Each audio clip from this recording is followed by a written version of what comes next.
And on Christmas Eve, my sister raised her glass and exposed my $27.9 million fortune like it was party trivia. The room froze. Then came the questions. Not about my well-being, not about how I got there. Just demands, sharp, shameless, about funding her dreams, her baby, her future. I sat there, cornered in my parents' house, and realized they'd never celebrated. They'd only ever waited for their hero. And that night, I gave them a gift they never expected. Before we dive in, what's the coldest thing your family's ever done to you? Drop it in the comments. You won't believe how this ends. I pulled into the driveway 5 minutes later, but the house was already lit up like it had been expecting guests for hours. Through the front window, I could see silhouettes shifting in and out of frame, arms raised in laughter, glasses clinking. I took a breath before stepping out of the car, my heels sinking slightly into the wet gravel. Christmas at my parents' house in Winston-Salem hadn't changed. Same porch lights, same wreath, same color. Inside, the dining room was already full. Every seat taken, except the one right next to the swinging kitchen door, where steam puffed out in bursts every time it creaked open. Even the cousins' kids had better placement. I stood at the threshold a bit too long before my father waved from the head of the table. "There she is," he said. "Grab a chair, Odellis." As if one had been saved for me. I sat down quietly, trying not to bump the tray of buttered rolls beside me. The chair leg wobbled, uneven. I steadied myself, smoothed the hem of my sweater dress, and tried to fade into the linen tablecloth like I'd learned to do at 16. I was the youngest daughter, always the quiet one. Not by nature, really, but by need. When you grow up with a sister like Celine, who could win a room just by flipping her hair or crying at the right moment, you learn there's less space for silence. I moved to the Bay Area 15 years ago, started a biotech company, left it, built a second, sold it, developed a third. Still, when I came home for the holidays, I was just Otis, the one who didn't FaceTime enough, who sent gift cards instead of showing up to baby showers. I sipped water from the stemmed glass in front of me. The conversation left a faint ring on the car. No one asked me about it, or about work, or whether I was seeing someone. Not even out of politeness, until Celine spoke. She clinked her spoon against her champagne lid, with the practiced elegance only she could pull off while wearing a $2,000 dress. "I just want to say," she began, placing a hand gently on Dad's shoulder, "how grateful I am that we're all here together. It's been a tough year for some of us, and I know not everyone can make it, but I think it's beautiful when family shows up." A few aunts smiled. My cousin Brielle snapped a picture on her phone. "But you know what's wild?" Celine's smile grew sharper as she glanced at me. "It's how someone who never says a word at these dinners, who always seems so private, could be sitting on nearly $28 million. Forks froze midair, glasses paused, half raised. "She sold her third medical patent last quarter," Celine added, tone syrupy. "I Googled it. Real estate filings, company exit, everything. I mean, Odellis, why so shy?" My pulse didn't spike, my shoulders didn't rise. I just looked at her. And then at my father, who blinked like he'd misheard. My mother's mouth opened before any sound came out. "Wait, is that true?" she asked finally. I didn't answer. "We could have used your help," my father said, his voice low but carrying. "Celine's nonprofit still hasn't taken off. She's trying to do good. Why didn't you tell us?" I looked down at my napkin. There was a faint stain from the cranberry sauce. My mother leaned forward. "You always wanted to feel included, right? Maybe this is your chance? You could help your sister, help all of us." Something inside me shifted. It wasn't rage, not yet. More like heat rising behind a closed door. They didn't ask how I'd built that money, or what it had cost, or if I was okay being across the country, alone most holidays. They just saw dollar signs and decided it meant I owed them something. "Family supports family," Celine added. "We all pitch in where we can." She meant I should pitch in where she couldn't. I reached for my glass of water again. The ice had nearly melted. As I lifted it, my bracelet caught the light. Platinum, understated, a gift I'd bought for myself the day after my second sale, a reminder I never needed anyone's permission to succeed. I took a sip. Still, I said nothing. Not yet. The silence from dinner didn't linger. It shattered, like it always did in this house, once plates were cleared and someone shouted, "Let's do gifts!" like they were saving us all from a fire. People shuffled toward the tree, laughing, bumping into one another, pretending nothing awkward had happened at the table. I stayed seated for a moment, watching them. My hands still smelled faintly of roasted garlic and rosemary. Eventually, I stood and followed. The living room had changed little over the years, same faded plaid armchairs, same over-decorated tree with clashing ornaments from too many eras. The youngest cousins were already tearing through their presents, ribbons and paper flying like confetti. My mother passed around gifts with speed, calling names with sugary brightness. Dad stood off to the side, sipping brandy from a glass he only used during the holidays. Someone pressed a small box into my hand. 2-0, the label read. No handwriting, no tag, no card, just the letter. I looked up. No one was looking back at me, not even Celine. I opened the box carefully, more out of habit than anticipation. Tissue paper rustled inside. At the bottom, nestled against the corner, was a silver frame. Inside it, a photo. The family. All of them. It was Celine's college graduation, an event I hadn't been able to attend because I was pitching a prototype to a panel of investors in Seattle. My absence hadn't been subtle back then, and now it was literal. I wasn't in the photo. Not cropped, not blurred, just not there. Celine turned slightly, clearly waiting for a reaction. "We thought it was symbolic," she said, smiling like she was doing me a kindness. "You're always so private anyway. But look, vintage wood frame. It's real walnut." No one laughed. No one objected either. That made it worse. I held the frame steady, but my fingers were tense. The edges pressed into my skin, reminding me I was real, even if I wasn't in their version of the story. And then it hit me. Thanksgiving, 10 years ago. I'd flown in last minute, late because of a delayed flight. I hadn't planned to stay long, but I wanted to try. Someone handed me a photo album that Celine had made, a scrapbook of family memories. It had a leather cover and little notes written in gold ink under each picture. Every page featured them: birthdays, lake trips, school dances, even candid breakfasts. In some shots, I was there, but half cropped out. In most, I was missing entirely. When I asked about it, Celine shrugged. "You're always off doing your own thing.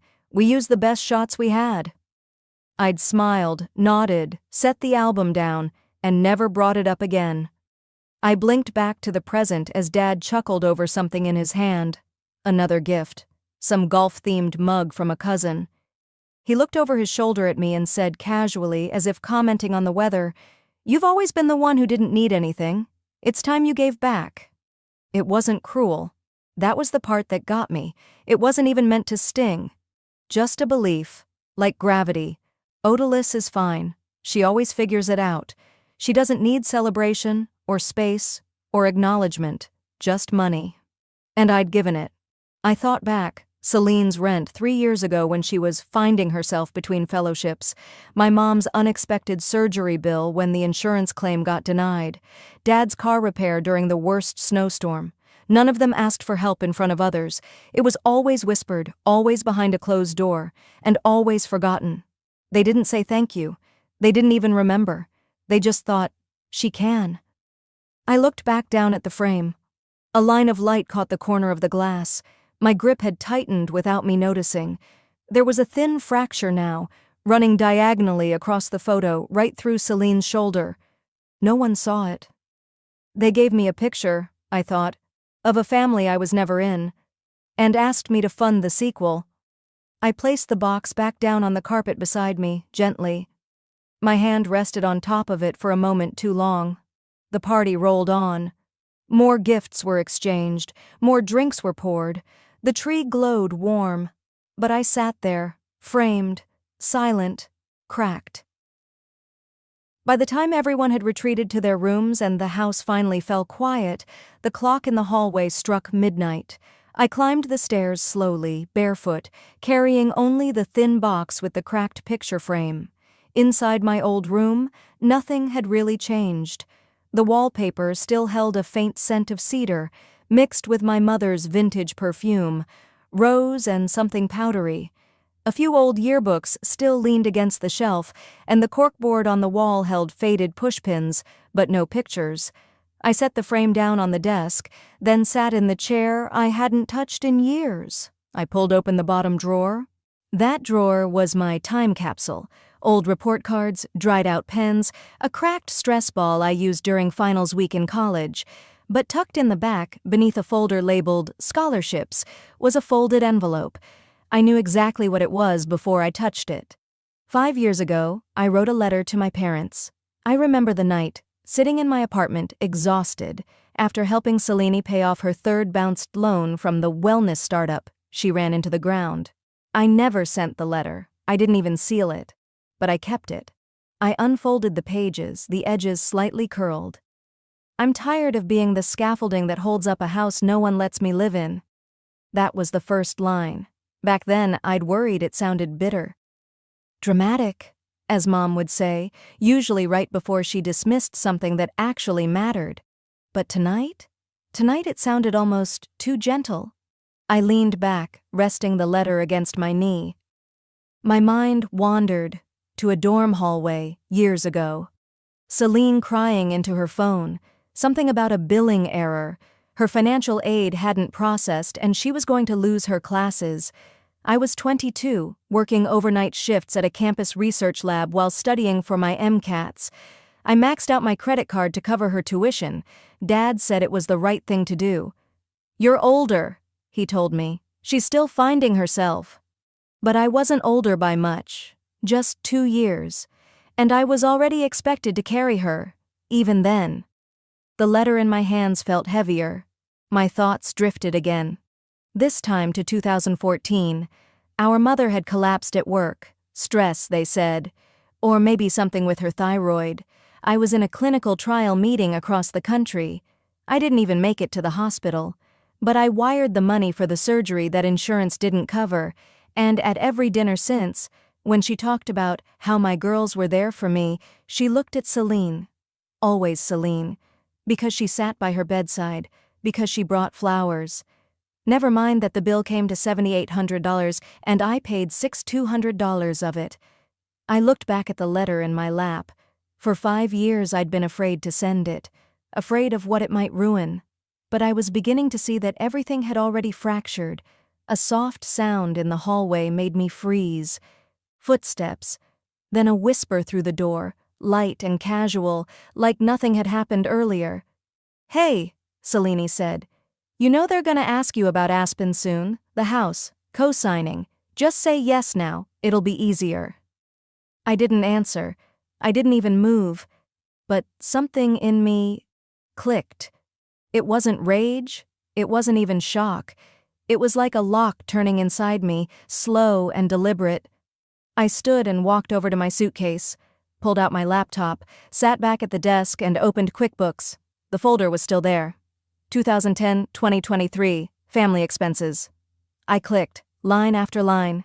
$2,800, emergency loan, not repaid $3,100, Celine's retreat to Costa Rica, for mental clarity, $4,600, mom's therapy sessions, $9,200, car replacement for dad after the crash, $23,000, Celine's company debt absorption, $7,800, surgery copay, $2,500, bailout for Uncle Gerard's tax error, $2,200, funeral expenses for grandma, split among the siblings, only I paid. Scroll, scroll, scroll.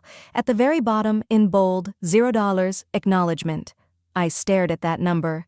You don't realize how cold it feels until your love is turned into accounting. There's something strange about remembering your generosity in spreadsheets. It makes the love feel itemized. Sleep never really came. I laid in bed, eyes fixed on the dark ceiling while the dim hallway light bled under my door. Eventually, the cold drove me up. I slipped on an old sweatshirt and headed downstairs. Outside the front windows, the snow was untouched, white, quiet, perfect. Inside, it was anything but. The kitchen smelled like cinnamon and burnt toast. My mother stood by the counter, pouring coffee into her favorite floral mug like it was any other day.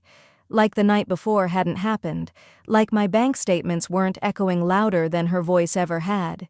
She didn't greet me, didn't even glance my way. I poured myself water from the fridge, the silence between us hanging thicker than the steam rising from her cup.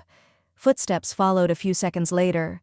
Celine entered, full makeup already on, not a hair out of place. She set a yellow legal pad on the counter in front of me. The top read, 2024 Family Planning. Below that, handwritten in blue gel pen, Item 1, Aspen Mortgage Proposal, Odellis. I looked at her. She was buttering a bagel. "You wrote my name," I said quietly. She didn't look up. "They'll bring it up today. I just thought I'd prep you." I held the pad for a beat. My thumb pressed hard against the edge. "Prep me?" I repeated, slower this time. "You're the one who's good with money. Everyone says that," she added, finally looking over with a half smile. "Come on. This is your chance to make a real impact." The words settled in the pit of my stomach. From the table, my mother chimed in as she stirred cream into her coffee. "You've always been good with numbers, Odellis. Maybe this is your way of contributing, since you're not as present." Not present. Not present. I'd been paying for their presence while disappearing in plain sight. I almost laughed. Not the amused kind, the kind you let out when you're standing over your own grave.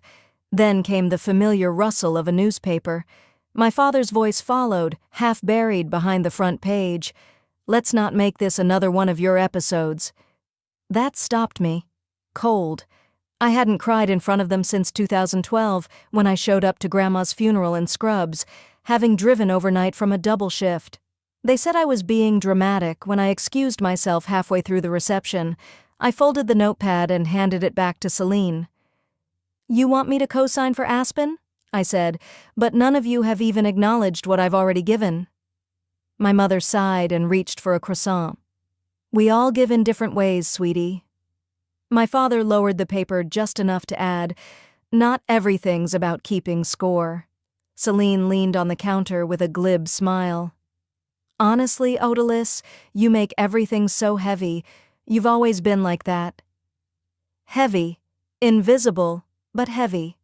I stood there for a moment longer, then turned and walked back upstairs without another word. The pad of my socks made no sound on the carpeted stairs. I closed my door quietly behind me and sat back at the desk. The document was still open on my laptop. Line after line of itemized love.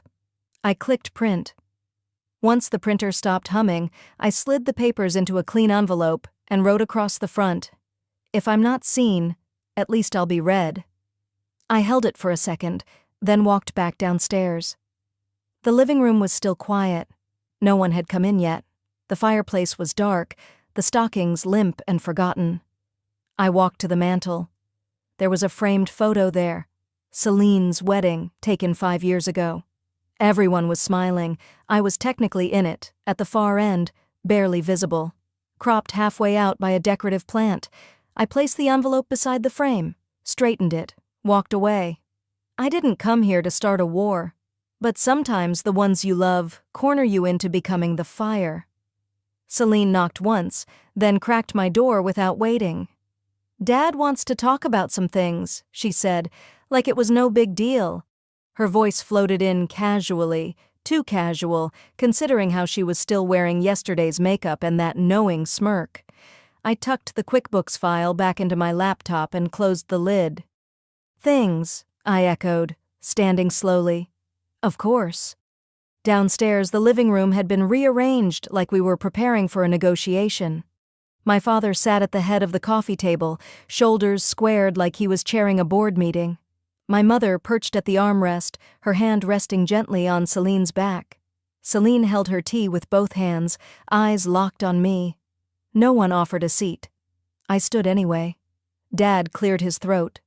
"Let's not dance around it. This house will be yours one day, Odellis." A pause. Too long.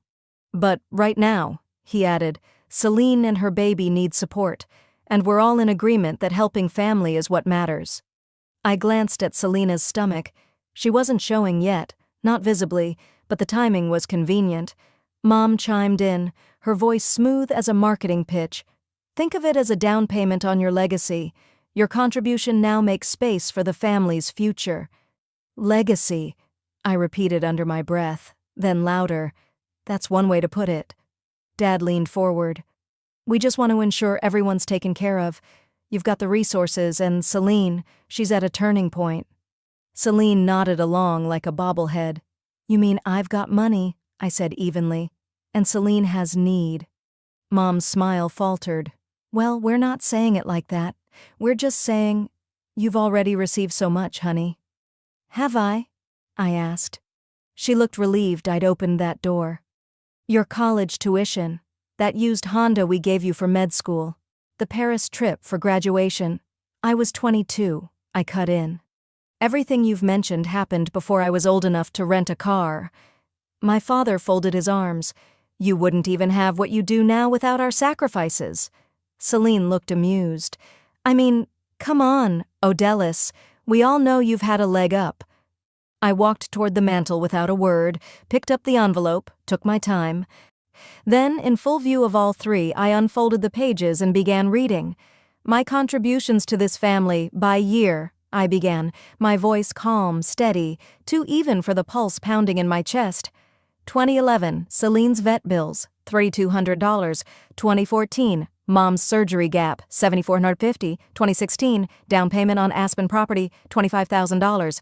I didn't pause for effect, I didn't raise my voice. 2019, Dad's IRS lien, $18,000, quietly settled. 2021, Celine's startup loan, $23,000. I looked up, no one spoke. I didn't ask for thanks. I said, I never sent an invoice, but don't sit here and act like I've done nothing just because I didn't frame it like a favor. My father looked like someone had pulled the air out of him. My mother blinked, then quickly adjusted her robe like she needed to feel in control of something, but Celine rolled her eyes. You make money off investments, Odellis. That's not the same as struggling. You don't know what it's like to be scared about how to feed a baby. I stared at her. No, but I do know what it's like to starve emotionally in a house full of people who think silence is loyalty. They didn't get it. Or maybe they did, and just didn't care. I lowered the papers and took a deep breath. I saw the draft will in your drawer, Mom. She flinched, just slightly, but it was enough.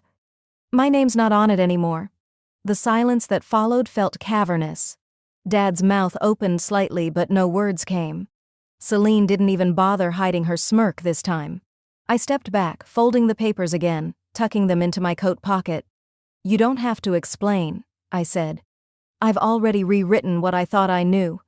I grabbed my bag from the stair rail, slid into my coat. No one moved to stop me. Until, don't do this, my father said sharply, voice low and warning. You'll regret breaking up the family. I turned at the door. You already did that, I replied. I just finally noticed. Then I left. The next morning, I didn't knock. I walked in through the side door, documents in my bag, heels clicking sharp against the tile, coat still buttoned against the cold. I made sure the sound of my entrance was loud enough to carry. Celine looked up from her seat at the kitchen island. She was sipping something green from a glass straw and had that smug half-smile that always came when she thought she'd won. You came to your senses? She said, barely glancing up. I didn't answer right away. I set my bag down on the counter and unzipped it calmly, deliberately. I came, I said, pulling out the first folder, to get what's mine. That caught her attention. From the front room, my father's voice called out, What's going on in there? Don't worry, I replied without turning. I'll explain it all. I motioned to the man standing behind me, my attorney. He was quiet, early 50s, hair slicked back, glasses fogged from the cold. He didn't speak until I handed him the first file. Ms. Marin, he said, addressing Celine formally, this contains records showing you illegally moved funds from your sister's trust into a joint account under false pretense, without her knowledge. Celine stiffened. What are you talking about? I didn't... He continued, flipping through pages.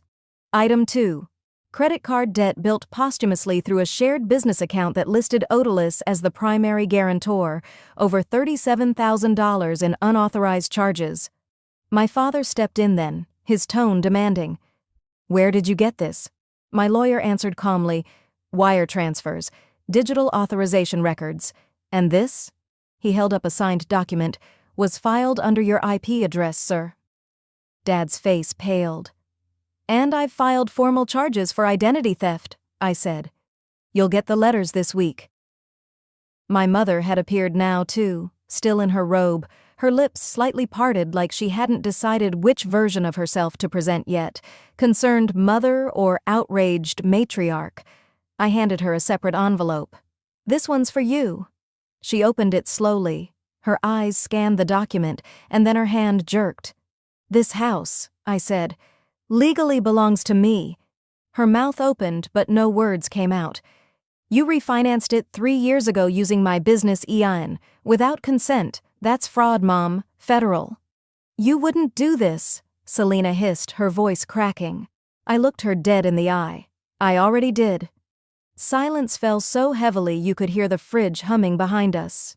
Celine's face shifted, defiance collapsing into desperation. Her eyes welled up, and before I could take a breath, she stood and lunged forward. You're my sister, she said, her arms reaching for me. Please, don't do this. Don't tear us apart. I stepped back. You called me a walking ATM at Thanksgiving, remember? My voice was low, clear. You told people I just write checks. That was a joke. No, I interrupted. It was the first honest thing you've said in years. My mother clutched the envelope tighter, still not speaking. My father ran a hand through his thinning hair and muttered something I didn't catch. I turned, picked up the final folder from my bag, walked to the dining table and laid it down gently, right on top of the holiday centerpiece. No one followed. Inside the folder, copies of every email, bank transfers, proof of the wire fraud, credit card screenshots, IRS liens, and on the top page, a handwritten note. This was my final deposit into your lives. Don't spend it all in one place. As I turned to leave, no one stopped me. I opened the door myself, stepped into the cold and closed it behind me, not softly, not gently. The sound echoed louder than anything I'd ever said in that house. I hadn't even taken my coat off when the first voicemail played. Hey, Odalys. This is Barry from Marrow Ventures. I just, got some messages. Did you really forge tax documents? There's talk about an audit. I need clarity. I stood there in the center of my living room, staring at my phone like it had just turned into a weapon. Another voicemail clicked in. Odalys, call me back immediately. This can't be true, but investors are nervous. Someone said you embezzled money? My chest tightened. I walked to the kitchen, set the phone down, and poured myself some water with hands that wouldn't stop shaking. A dozen more messages followed, variations on a theme: hesitation, accusation, doubt. Then came the email, forwarded by a colleague. The subject line read, FYI, anonymous source. The message included screenshots, fake letterheads using my old nonprofit's branding, claims that I'd stolen from the organization. Attached was a file titled IRS Audit 2023, clearly forged. Sloppy but believable to the untrained eye. And the sender? No name, just a random Gmail. But the signature smelled familiar. It was the kind of mess only Celine and my mother could have brewed together. Sweet, polite wording, little passive-aggressive phrases like, "It's tragic when someone so gifted spirals." That afternoon, my publicist texted, "You're trending on a business podcast. Celine said you were struggling emotionally for years." I sat down slowly. "They're rewriting my life again," I whispered. This wasn't just a character smear, it was strategic, coordinated. It had the fingerprints of two people who'd always known how to make me doubt myself, and now wanted everyone else to do it too. By 3 p.m., another message popped up on my nonprofit's internal Slack. Someone had called an emergency board meeting. The words "transition leadership" were flagged in a screenshot one of my old teammates sent. The pit in my stomach turned to heat. Celine had taken my silence as an invitation. She'd gone into the one place I'd kept sacred, our childhood nonprofit, and painted me as unstable. Again. I didn't RSVP to the board meeting. I showed up. The conference room was glass-walled, with beige chairs arranged in a neat half-circle. I arrived 5 minutes after they started, holding a thin black folder. Celine's eyes widened the moment she saw me. "Oh," she said, brushing invisible lint from her blouse. "We didn't expect—" I didn't speak, just walked to the table. The room quieted as I placed the folder down. Opened it. Inside, a copy of the forged audit. Emails traced to my father's IP address. Timeline of funds rerouted from my nonprofit account to Celine's Foundation's emergency fund, and a letter addressed to the board. "If you attempt to erase me again, I will drag this entire table into the daylight." I didn't need to shout. I didn't need to cry. I just looked around at the faces, people I'd worked with, mentored, some I'd helped during their lowest points. They couldn't look me in the eye. Celine cleared her throat. This is being taken out of context." I slid a flash drive across the table. "That's the context." No one spoke. I left the meeting without saying goodbye. Drove home with the windows down, even though the air was icy. I needed it to stay awake, because for the first time I realized just how far my own family would go to silence me. I walked through my front door just after sunset. The house was still, quiet. I plugged in my phone to charge and washed my hands, trying to rinse the weight of that day off my skin. Then the phone buzzed. Unknown number. Text only. "You should have stayed the silent one. Get ready." The envelope was thin, pale yellow, folded too neatly for something so absurd. It was the kind the leasing office handed out when your package had been signed for, or when your rent was late. But this wasn't that. The concierge handed it over as if it were just another Tuesday memo. "This came in certified this morning," she said, not meeting my eyes. I took it, opened it. And the second I saw the heading, restraining order, I had to sit down. Filed by my own mother. It stated, in the most sterile legalese, that I was barred from attending the upcoming Marin family Christmas gala, that my presence was deemed emotionally disruptive, potentially erratic, and, my favorite, dangerously vindictive. The language read like it was drafted by someone who'd never once asked how I was doing, only what I could give. I nearly laughed, not out of humor, but the sheer exhaustion of it all. My silence was their biggest fear, I muttered. By noon, Celine had posted a video. She wore white, of course.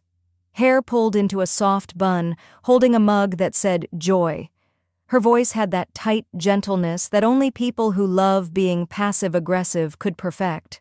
"I know the holidays are hard," she said, voice trembling just enough for sympathy. "But some people, when given success, they forget who they are. They forget their family.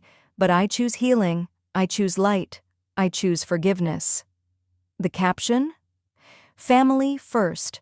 An estranged sister in a choose peace." The comments were flooded. "Stay strong, Celine. Your sister sounds toxic. This is why boundaries matter." I got a message from my old assistant. It was a voice note recorded inside the Marin Gala planning session. "She's not to be mentioned," someone said. "We don't want the press asking questions," another chimed in. "Keep her name off the donor wall." Even my legacy was on mute, so I did the only thing they didn't expect anymore. I showed up. That night I arrived 15 minutes before the doors opened. I didn't slip in. I walked tall, dressed in a deep burgundy gown that fell just below my ankles. No jewelry, no statement earrings. I didn't need props. At the front table, I smiled at the hostess and handed her a sleek black USB. "For the slideshow," I said, "legacy donors." She took it with a nod, slipped it into the laptop without a second glance. Inside, the ballroom sparkled. Gold runners, poinsettia centerpieces, waiters in black ties. I spotted old professors, a few investors, local press, all of them sipping champagne and waiting for the program to begin. I stood near the back, arms folded. When the screen lit up and the music started, the first slide was innocent enough. Photos from past galas. Then came the video. It began with a timestamp. Then, my father's face. I signed those forms. Odalys had nothing to do with the non-profit's transfer of assets. It was me. I pressured her to stay quiet. She didn't want any of this. He looked off camera, uneasy. Next, a notarized document flashed onto the screen, confirming me, as the original founder, sole legal owner, and primary donor of the organization. Then the receipts, bank transfers from the non-profit account to an entity under Celine's name, flights billed to the charity card, a salon invoice for nearly $4,000 listed under mental wellness retreat. The room went silent. Someone dropped a fork. I heard it hit the marble. Celine gasped. "Turn it off!" she shrieked. But it was too late. She lunged at the laptop. A woman from the event team pulled her back. My mother stumbled. Her hand flew to her chest, and then she fainted, right there, in the middle of the Marin family gala. A voice from the crowd cried out, "Is this true?" I stepped forward. "I never needed applause," I said, keeping my voice even. "I just won't be erased anymore." No one moved. I turned, heels echoing on the ballroom floor, passing a line of stunned faces, past the cameras, past the whispers, and then I saw him, my former fiancé. He stood at the corner of the bar, hands in his pockets, face unreadable. As I walked past, he called out just loud enough, "Oh, can we talk?" I paused just outside the gala doors, the wind catching the hem of my dress. His voice had cracked something open, but not in the way he might have hoped. He took a slow step forward, hesitant. The glimmer of the chandelier caught in his eyes. "I was scared of your light," he said, voice low, "of what it showed me about my shadows." For a long breath, I didn't say a word. I just watched him, this man who once called me too intense, too focused, too quiet for the life he wanted. And then I nodded. "I wish you healing," I said evenly. "But I'm not your rehab." He didn't respond, just stood there, hands in his pockets like he still didn't know what to do with them. I walked away. This time, fully. No second glances, no hope left in my chest waiting for someone to chase after me. That chapter, like so many others tonight, was closed. When I got home, I tossed my clutch onto the counter and pulled my heels off, letting them thud softly to the floor. In the quiet that followed, I reached into my coat pocket and took out a single folded napkin. It was from the gala, embossed with gold leaf trim, exactly like the ones they'd always used. Only this time, where my name used to be printed next to Celine's on the table cards, it was blank. I smoothed it flat on the kitchen counter. "Funny," I whispered. "It took removing my name for me to finally own it." I didn't light candles. I didn't put music on. I just sat there with the napkin in front of me like a strange kind of peace offering. From who, I wasn't sure. Around 10, I heard the soft slide under my door. I rose and walked over. Another envelope, no return address, no frills. But I knew the handwriting instantly. It was my father's, neat, sharp at the corners like he was still trying to control the space around each letter. Inside was a short note. No apology, no warmth. Just a simple statement. "I've submitted the resignation paperwork to the Foundation's board, effective immediately. Voting rights, 51%, and executive authority transferred to Odalys Marin per original charter." Attached was a notarized copy. I stood there for a while, the paper trembling in my hands. But I didn't cry. Not from relief, not from regret. "This wasn't justice," I said aloud, setting the documents into my drawer. "It was just acknowledgement, and somehow that was enough." The next day, I met my former assistant for lunch at a small cafe tucked between a bookstore and a barbershop. She brought along someone new, an intern she was mentoring. The girl reminded me of myself at 20, wide eyes, fast hands, hope held together by ambition. Halfway through our coffee, she asked me, "Do you ever regret not speaking up earlier?" I stirred my spoon in slow circles. "I used to think staying quiet made me the bigger person," I said gently. "Now I know, silence is only power when you choose it." I'd spent years pouring into others, afraid to claim space, afraid to be called difficult, dramatic, ungrateful. That fear had cost me a lot. But not anymore. By evening, I was back at my desk, surrounded by boxes of old proposals, new mission drafts, and non-profit documents waiting to be born again, this time with no edits but mine. My new foundation didn't carry the Marin name. It carried mine. No hidden credits, no shadow signatures, just one name, Odellis. And it was enough. That night I opened the window, letting the December chill snake through the room. Snowflakes brushed the ledge. Christmas lights blinked from a neighbor's porch. I stood there for a moment, arms folded, heart still. "My name won't be erased again," I whispered, "not from papers, not from rooms, and not from myself." The cold swept in, but I didn't shut it out. I was still standing. This time, I stayed.